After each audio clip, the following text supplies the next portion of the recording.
Hey guys, what's going on? It's JCWgamer here, welcome back to another video, and today I'm going to be reacting to The Last of Us Part 2, and it's the demo, apparently, and I think the developers are talking about the game. So, I think we should jump straight into this, but I just want to quickly show you guys, I'm uploading a Call of Duty Zombies movie, aka all intro cutscenes and outro cutscenes from... My doorbell just went.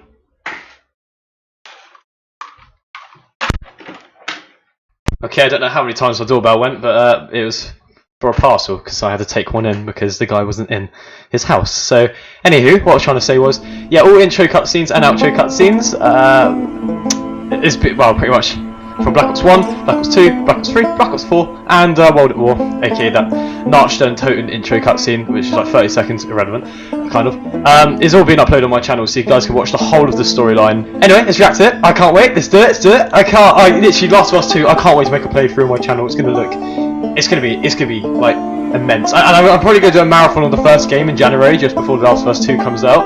Oh god. And yeah, I've also got a multiplayer info video coming out as well, guys, after this. Actually, so I'll probably upload the multiplayer talk, and then for this game, and then the Call of Duty Zombies movie. Okay, let's do it. Let's do it. Let's do it. Okay. This is so... a year and a half since we showed anything from The Last of Us Part 2. In that time, we've really been kind of like heads down, quiet, because we want to make sure we have the proper time to do this game justice.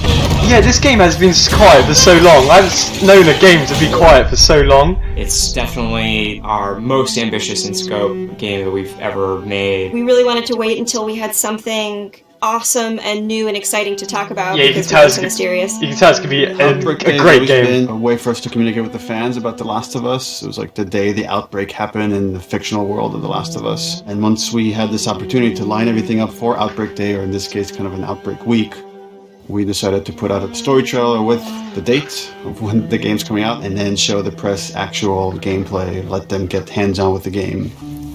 New gameplay right here. So this is the demo. Hopefully they release this for the public. We're always trying to strike a balance of getting people excited for this game, show them a bit more of a glimpse of the themes this game is about, this cycle of violence, this idea of how far would you go to exact revenge to bring justice to the people you love. And then we also show that Joel is back and you get to see him for the first time. Joel, my guy.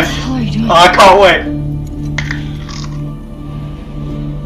You think I'd let you do this, huh? That quote on the trailer gave me goosebumps. So we're coming into that first demo in wintertime where snow covers much of the ground, much of the buildings, all the surrounding areas. We see what's life like 25 years after a pandemic has wiped out most of mankind. We pick up Ellie, who was 14 in the first game, is now 19. She's living in the city Jackson, which is where Ellie and Joel have been living for the past 4 years in this sweet settlement. What we come upon is their regular day-to-day life. We're coming in on Ellie and Dina, her best friend, patrolling the outskirts of Jackson, looking for infected to clear out to keep the area safe. So I haven't played the first one at this point in a long have been time. Friends for several years, I but thought there's Joel an underlying romance between these two characters. From the demo we put at E3, where you saw this festival and this dance, and these two characters kissed for the first time, this demo takes place the day after. Oh, okay. Cool. And then over the course of the level, they encounter some truly dangerous things. We wanted, just across the board, to make the enemies more threatening, to raise the tension that we started establishing with the first game. So that means the infected, even the lowest class runners, are more dangerous. Something that was really important to us was empowering all of our characters, right, and making them all equal.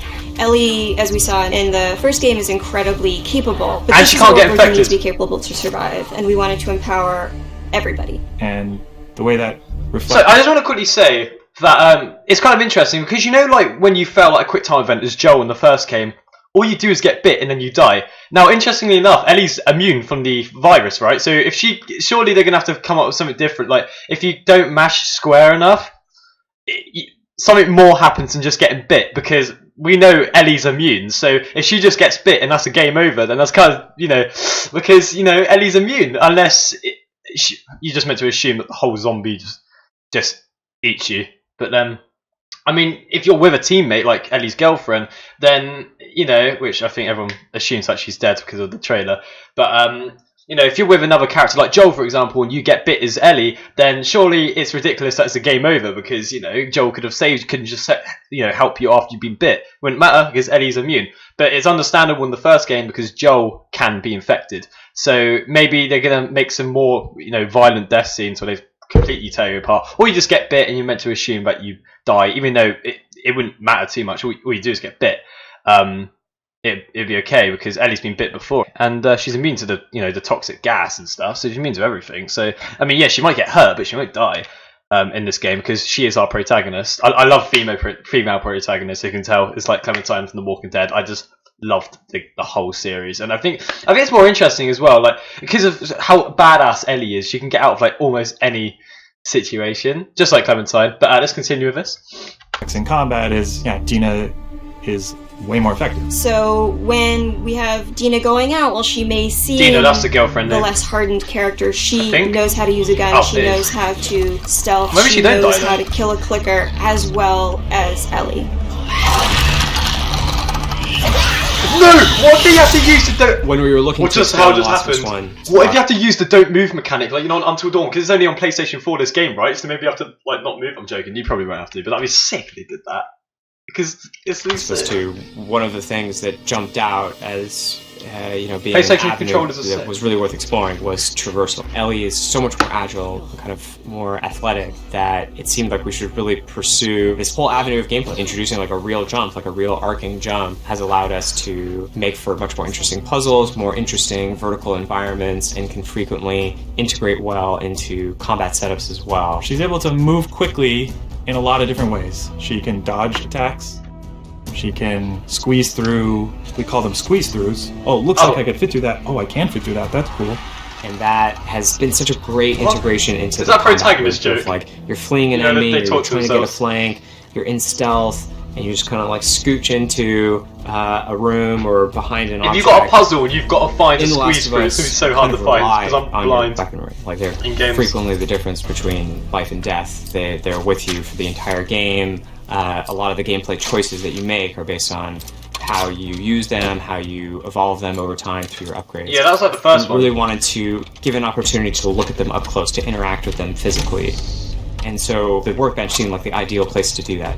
Oh, so be more over the course important of the level, choices. just talking about the tech for a second of just a snowy environment. Oh, it animates then, that's cool. No, you can also see the horse cocks as well, which I've noticed, don't ask how. Saw them in the trailer, just saw them then.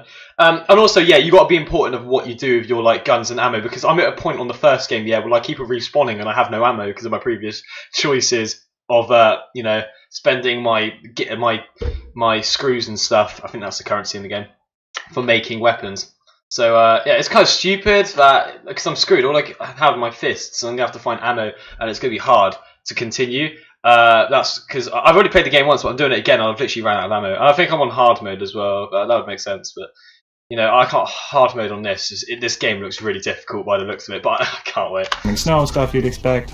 Horsecock. Pushing by on I can't see it. A branch and the snow falling and I can't collecting see on it. the horse, like all these things you would expect in a realistic grounded world. You know, we have this weather, the storm kind of kicks up over the course of the level. It goes from more of a clear day into a blizzard.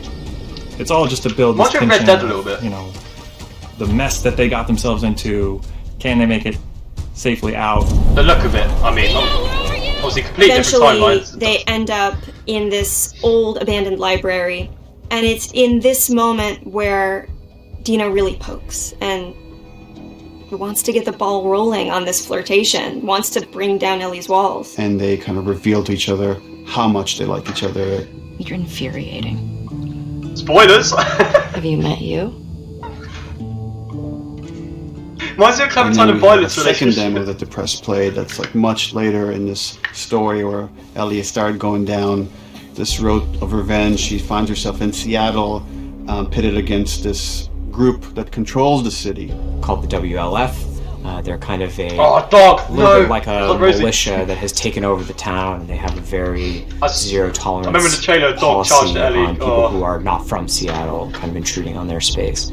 And she hears over the radio that a male trespasser has been spotted, and she knows that the WLF are closing in on him. And so we find her negotiating this abandoned hillside suburb. And she's running into this new enemy type of guard dogs that the WLF are using. Dogs have a new sense of perception to bring to the table, which puts this really interesting wrinkle on stealth gameplay. How does Joel find Ellie, so far actually? you've been dealing with sight and dog! No, not dog! move slowly to be quiet.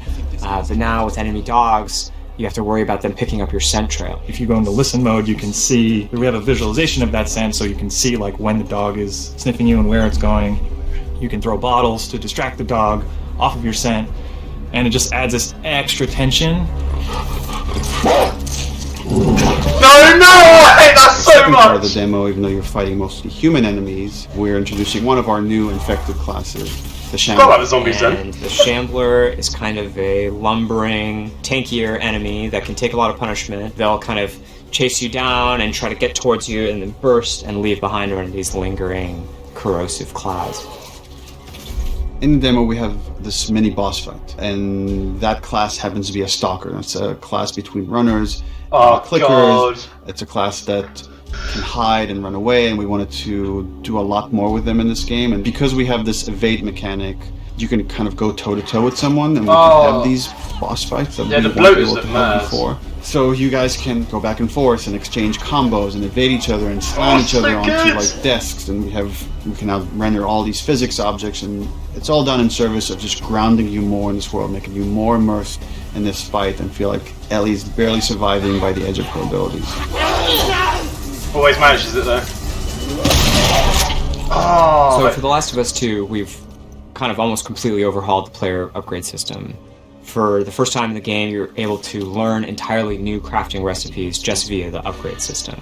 These are abilities that make your character feel really different. You are really able to pursue the playstyle of your choice and kind of make the Ellie that you're playing your individual Ellie. Oh, We designed okay. the whole experience to be something where it's a balanced stealth experience where I like you that. have a lot of tools to escape, you have a lot of tools to evade, you can entirely stealth past everyone. Got something. Why you get prone? We'll look into it. And then the other big thing we did to immerse the player is make the human enemies much more threatening.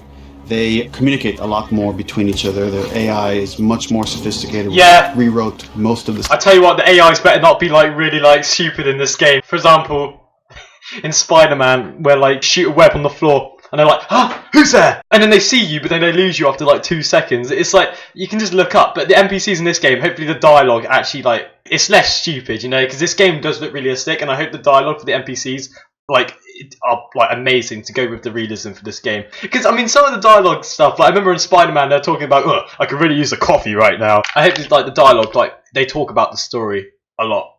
It's not really completely nonsense stuff, and maybe they talk about the male individual that came in to the facility that we were just talking about just a minute ago, aka Joe, and he described what he looks like. Oh, I guess that'd be too spoilery if you haven't seen the trailer already, because I know some people don't like looking at trailers before they play the game. Now, most of us know Joel's going to be in the game, so maybe the NPCs might describe Joel. I think they'll leave Joel a surprise, and then as soon as, like, you know, he puts his hand over Ellie, I think that's the first one we'll be introduced to Joel in the game. Like, we won't hear anything about him. Maybe Ellie might talk to him about her girlfriend. I forgot her name again. But yeah, anyway, he's got 7 bullets left. Well, that's literally me throughout the whole of The Last of Us 1. I just always am stuck for ammo. systems for this I'm game. not wise with it. So much of this game is a conversation about should be. the cycle of violence and how do we make violence feel impactful to the player. You can't stop this. What do you mean? What do you mean? Enemies have names. So when you're going around and you shoot someone, you might hear someone yell their buddy's name and they're now upset and agitated, and that changes their behavior. That's so sick! We got something. To make a fully realized world, to really honor the impact of this violence, you have to honor every person in it. Nobody's a hero here. The demo is 2 to 3 hours of the game. You're seeing 2 What? different seasons, 2 different times of the year. It feels like a lot, and it's a tiny fraction of this entire game. Oh, the game After is release, we're going to long. show more and more of the game, but we're going to be very mindful and conscious to not spoil like big things about this Yeah, game. Red Dead and Redemption I'm 2 just super stoked for people to finally see the whole It's like thing 64 once it's hours out. long, I looked up. On February 21st, 2020. When's the demo out? When's the demo out? I want to play the demo. PlayStation. That looks sick, but I want to play the demo. Doesn't say anything there. Description maybe? May contain content inappropriate to children. Good one. May. Release date. Oh, okay. So it must be coming up for the public. It doesn't say. Oh, I don't know. But anyway, guys, overall, my video's on 22%. And it's an hour and 10 minutes. Okay, so cool. Overall, guys, I'm not going to do a breakdown because obviously you don't need to break down stuff. They talk about everything there, so they've done that for me. I will leave a link in the description below for you all to look at. We've got something called squeeze-throughs. I don't think that was in the first game, actually. It was, but they're kind of more cinematic. You can actually use squeeze-throughs in combat, I saw in the previous gameplay. I will probably upload, like Dom the Bomb's done here, all the gameplay without the developers talking about it. In one, but then again they're talking over it the whole time anyway. I don't know what Dom the Bomb's done. Someone just put in the comment section, is this the new update for Red Dead 2? Well, I don't know where he got the gameplay from without the commentary, but anyway guys, I'm going to end this video here. Let me know what you think about this new gameplay in the comment section below. If I can find a gameplay without commentary, I will try to put it all together with all the previous gameplay we've already had and revealed to us, and then I'll put it all in one video. I'll make the multiplayer video after this one, talking about regarding if it is or not, and yeah, the future of this game. So yeah, let me know what you thought about this. Don't forget to leave me. I'm brilliant. I started like mad. Don't forget to leave a like and subscribe, and I will speak to you all in the next video. Take care. Oh, I just forgot to give my actual opinion on the game. I didn't even talk about it myself. I asked what you guys think about it, but myself, I think this looks amazing. By the way, incredible. I love the new dogs. I love all the screen mechanics. I like the new game mechanics in general. The dialogue for the NPCs, the way you can go prone. That's so cool. I can't wait for this game. Honestly, like so, 21st of February 2020 is when it comes out. The cutscenes look incredible. First time I thought to myself when I saw this trailer, I didn't do a reaction to it, but I saw it when it was live streamed. I thought, yeah, automatically going to be the best game of the year, and the graphics are the best I've ever seen ever. No wonder they've been so silent about it. What a surprise. But that's going to be it, guys. I've given my opinion. I've talked about what I think about this new video on the PlayStation channel and the new gameplay in this game in general. I will put everything in the description below, aka just the video. That's pretty much it. I will put the video in the description below so you can watch it yourself without me reacting to it. And yeah, that's going to be it. Thanks for watching, and I will see you in the next one.